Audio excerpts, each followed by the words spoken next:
এই যে মুস্তাক ফৈজি পীর সাহেব, আমি তো পীর সাহেব হইতে চাই নাই। আমার আব্বা মারা গেছে 85 সালে, খুব খেয়াল করে শুনুন। কত সালে? আর দাদা মারা গেছে 1998 সালে। আব্বার 13 বছর পরে দাদা ইন্তেকাল করছে। আব্বার 13 বছর দাদার 13 বছর আগে আমার আব্বা ইন্তেকাল করছে। আমি তো ছোট মানুষ, বাপ কারে কয় ভালো করে বুঝিও নাই। আমি মানুষ হয়েছি আমার দাদার হাতে। আমার দাদা আমার লেখাপড়া করাইছে। দাদা ছিলেন ফুরফুরা সিলসিলার একজন বড় পীর সাহেব, তিনি বড় বুজুর্গ ব্যক্তি ছিলেন। তিনি আমি যখন কামিল পাস করছি 96 সালে, তখন উনি দরবারের পরিবারের সবাই ডাকাইছে, আমারও খবর দিছে আসার জন্য বাড়িতে। আমিও বাড়িতে আসছি।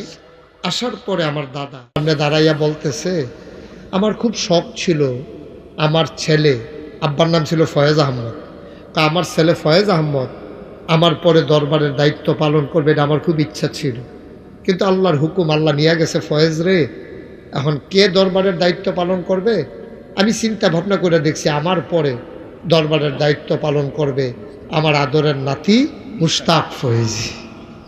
কই আলাইছে পরে আমি তো হাউমাউ করে কাঁদতে আসি। আমি কেন? তখন আমার 3 চাচা জীবিত আছে, আমার বড় একজন ভাই আছে।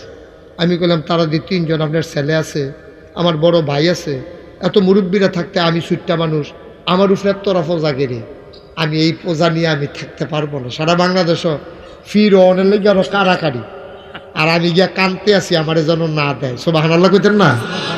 আমি এত বড় বোঝা নিতে পারবো না।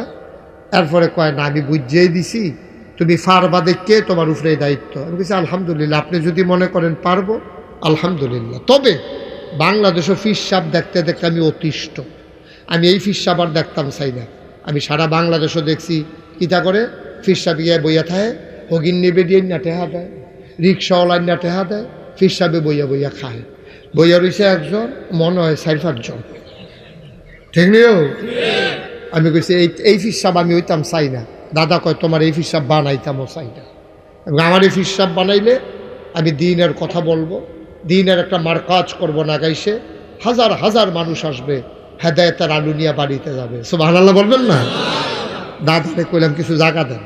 দাদা গরিব মানুষ, এরপরেও ওনার বাফের দিনের জায়গাতে উনি 9 শতক জায়গা, কয় শতক? 9 শতক জায়গা দরবারের নামে দিচ্ছে। আমি জায়গা কিনা শুরু করলাম। এখন ওই যে আমার ইয়া গেছিল, কি নাম না, সাইফুলে গেছিল, দেখতে আইছে আমার দরবার এখন 18 একর জায়গা, মানে 1800 শতক। মারহাবা কনা দো, কয়শো শতক? 18 শতক। 18 শতক, আরে 1800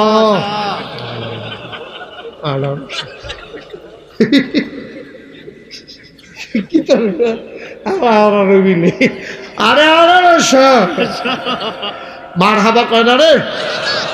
এখন আমার দরবারে 10টা প্রতিষ্ঠান। কয়টা? কথা কয়টা দিই? একটা খানকা আছে জিকির আজকারের জন্য, একটা মাদ্রাসা, একটা নুরানি মাদ্রাসা, একটা হাফিজিয়া মাদ্রাসা, একটা ধাতব্য চিকিৎসালয়, একটা গণপাঠাগার, একটা গবেষণাগার, একটা ছাত্রাবাস, একটা ইয়াতিমখানা, একটা মসজিদ। মারহাবা কইতেন না?